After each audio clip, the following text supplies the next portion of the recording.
Ce que je ressens, c'est une grande fierté, c'est qu'une fête pédagogique qui montre que l'Afrique n'est pas morte. L'Afrique peut rebondir. L'Afrique a les moyens, a les ressources humaines pour rebondir. Nous avons des enfants formidables. Voilà, nous les avons formés et réalisent, comme je vous l'ai dit tantôt, avec la jeunesse du monde.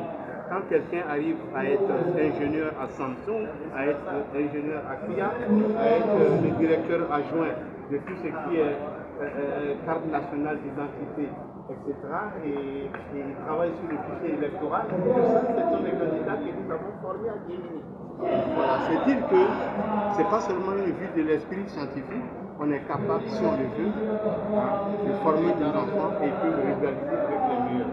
Les miniers sont en Australie, ils sont au Canada, ils sont en Tanzanie, ils sont en Namibie, ils sont au Congo, formés à Gemini. Vous voyez, c'est incroyable, hein?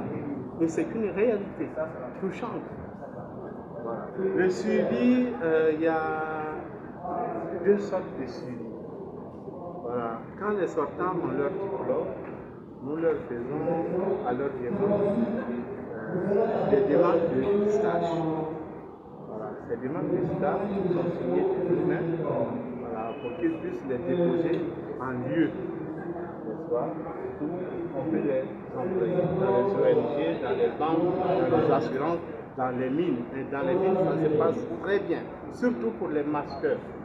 Parce que les masters, ils ont un très bon niveau. Ils sont en Australie, et quand ils rentrent dans une mine, le même jour, ils commencent à créer de la richesse. Et à la fin du mois, on coupe une partie de cette richesse et leur salaire.